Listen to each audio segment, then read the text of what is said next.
নমস্কাৰ মোৰ ইউটিউব চেনেললৈ আপোনালোকক স্বাগতম জনাইছোঁ। আশা কৰোঁ আপোনালোকে ভালে আছে, ময়ো ভালে আছোঁ। আজিৰ ৰেচিপিটো হৈছে কচুৰ তৰকাৰী আৰু ইয়াৰ কাৰণে প্ৰথমতে মই কচুখিনি বইল কৰি ল'ম। কেৰাহীতে মই আলু লগতে বিলাহী আৰু কচুখিনি আমি উতলিবলৈ দিছোঁ। অকণমান সময় বইল কৰিম আৰু তাত মই নিমখ হালধি এড কৰি দিছিলোঁ।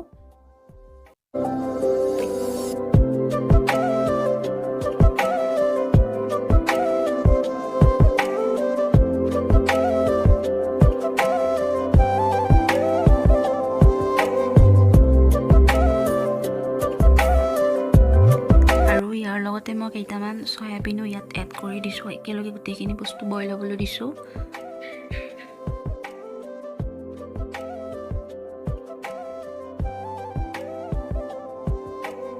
এতিয়া কচুখিনি সম্পূৰ্ণ বইল হোৱাৰ পাছত আমি কচুখিনি কাঢ়ি থ'ম আৰু এতিয়া আমি কেৰাহীত তেল দিছোঁ আৰু তাত শুকান জলকীয়া দিছোঁ।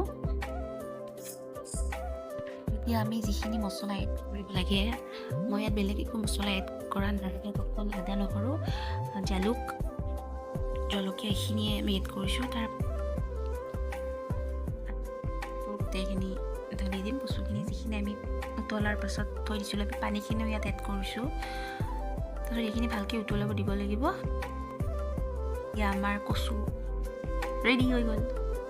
থেংক ইউ, আজিলৈ আহিছোঁ, বাই।